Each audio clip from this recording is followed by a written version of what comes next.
os mesmos filhos de Deus.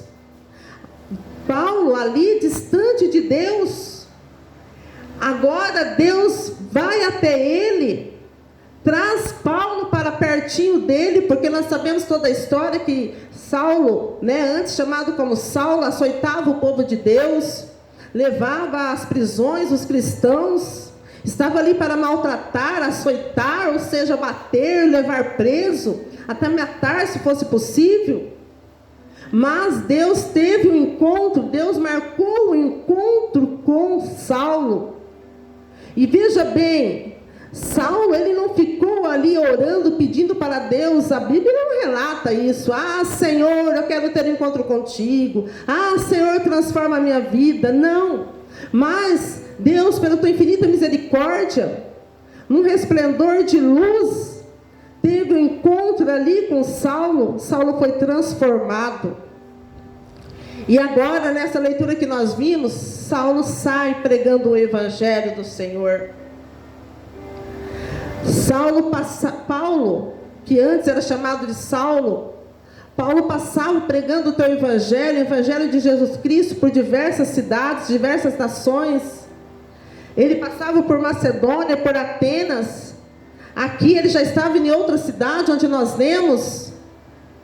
E Saulo, irmãos, quando ele estava lá em Atenas, a palavra diz que Atenas era uma cidade idólatra, uma cidade que servia a deuses estranhos, e tinha diversos santuários naquela cidade. Cada santuário tinha o nome de um deus que as pessoas serviam. Mas além desse santuário, tinha um outro santuário que estava escrito assim: ao Deus desconhecido. E Paulo ali naquela cidade de Atenas, a palavra diz que foi pedido para que Silas e Timóteo fosse lá também ajudar a Paulo a anunciar, a pregar o evangelho.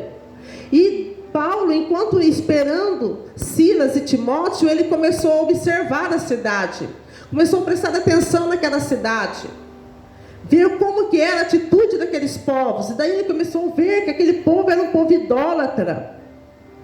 E depois, quando ele começou a pregar, a falar com o povo começou a chamar ele de paroleiro, que era falador, ou seja, começou a chamar a Paulo de falador. E Paulo, ali cheio do Espírito Santo, começou a falar com eles e disse assim: estou vendo entre vós que vocês são supersticiosos, mas estou vendo também um santuário falando sobre o Deus desconhecido. Paulo, naquele momento, ele aproveitou a oportunidade, irmãos, porque aquele povo, quando eles fizeram aquele altar, dizendo que aquele altar era o Deus desconhecido, com certeza eles não pensaram no Deus Todo-Poderoso, no Deus verdadeiro. Mas Paulo, ele aproveitou a oportunidade para dizer: está vendo esse santuário aí, que vocês fizeram ao Deus desconhecido? Esse é o Deus Todo-Poderoso. E começou a relatar tudo, quem era Deus. Começou a pregar, a evangelizar para eles. E muitas vezes nós sabemos que o povo que está distante do Senhor, a alma deles anseia por um Deus que muitas vezes nem ele sabe que está ansioso por um Deus, por um Pai Todo-Poderoso. E aí eles descontam esse anseio na bebida, nas drogas, nas farras. Mas a verdade, eles estão querendo suprir uma necessidade que somente o Deus Todo-Poderoso pode suprir. E Paulo naquele momento começou a falar desse Deus desse Deus desconhecido, que estava ali um altar se referindo ao Deus desconhecido. Então Paulo, ele não perdeu a oportunidade para falar do grande amor de Deus. E eu fico imaginando Paulo antes, distante de Deus, e agora Paulo ali tendo relacionamento com Deus. Sabe aquele relacionamento que Adão e Eva tinham lá no Jardim do Éden com Deus? Que Deus visitava eles todo dia tardinha? Agora Paulo tinha esse relacionamento com Deus Todo-Poderoso. Porque às vezes nós pensamos: mas isso foi lá só com Adão e Eva, eles tiveram esse privilégio de Deus conversar com eles. Não, Deus nos dá esse privilégio para nós hoje também. E Paulo, ele foi um homem sábio e aproveitou essa oportunidade de ter esse relacionamento com Deus Todo-Poderoso. Deus conversava com ele, revelava a sua santa palavra a ele, dizia para onde que ele tinha que ir, qual era o próximo passo, a próxima cidade, o que ele tinha que fazer, o que ia acontecer com ele lá, se ia acontecer algo de ruim com Paulo lá, Deus também já avisava, mas também já avisava que ia dar livramento.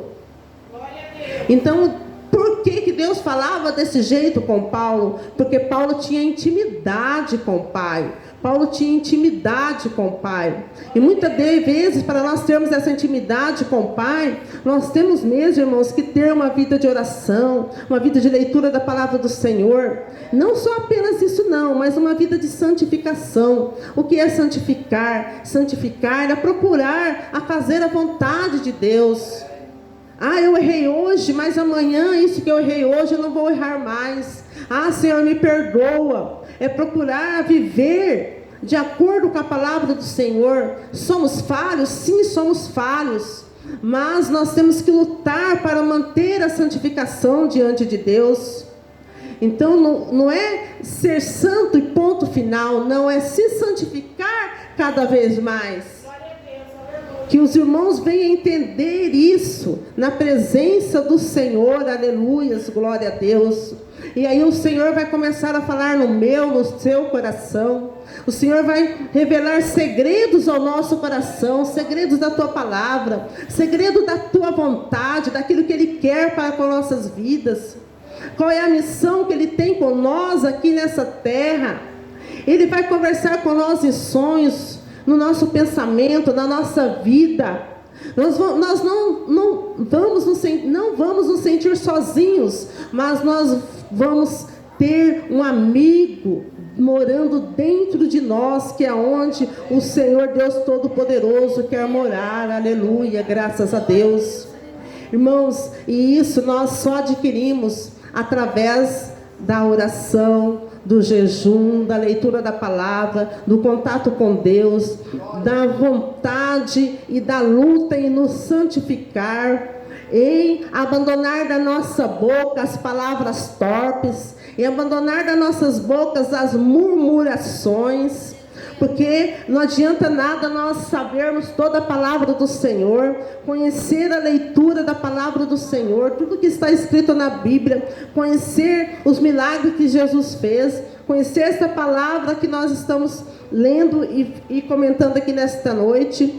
Se durante nosso cotidiano saem palavras torpes da nossa boca, murmurações, reclamações, gozar das outras pessoas, tirar sarro, olhar com olhar altivo, olhar de rejeição, olhar de rejeitando a outra pessoa, de deboche, olhar de deboche. Tudo isso, irmãos, faz com que nós perdemos o nosso relacionamento íntimo com Deus. Vamos pensar assim, lá no Jardim do Éden, o que fez Adão e Eva perder o relacionamento dele com Deus Todo-Poderoso, foi ele desobedecer a Deus comendo fruto proibido. Aí eles perderam o relacionamento deles com Deus, não foi isso? Nós somos cristãos, aceitamos Jesus, adoramos ao Senhor, estamos na igreja, dizemos-nos cristãos, adoramos a Deus. Então nós estamos na mesma condição que Adão e Eva estavam antes de desobedecer a Deus. Irmãos, estão entendendo? Nós estamos na mesma condição que Adão e Eva estavam antes de desobedecer a Deus, quando Deus ia lá no Jardim do Éden e conversava com eles.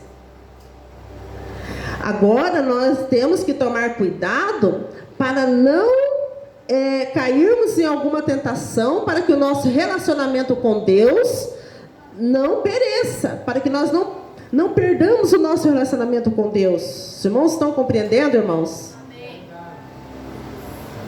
Então nós temos que tomar muito cuidado com isso. Ah, mas Adão e Eva foi o fruto proibido, comeu lá, desobedeceu a Deus, comeu o fruto proibido, e nós podemos perder o nosso relacionamento com Deus Quando nós... Obrigada, meu amigo.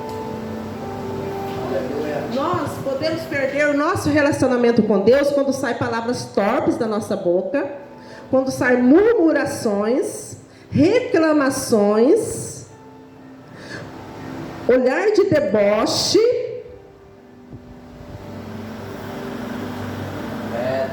tudo aquilo que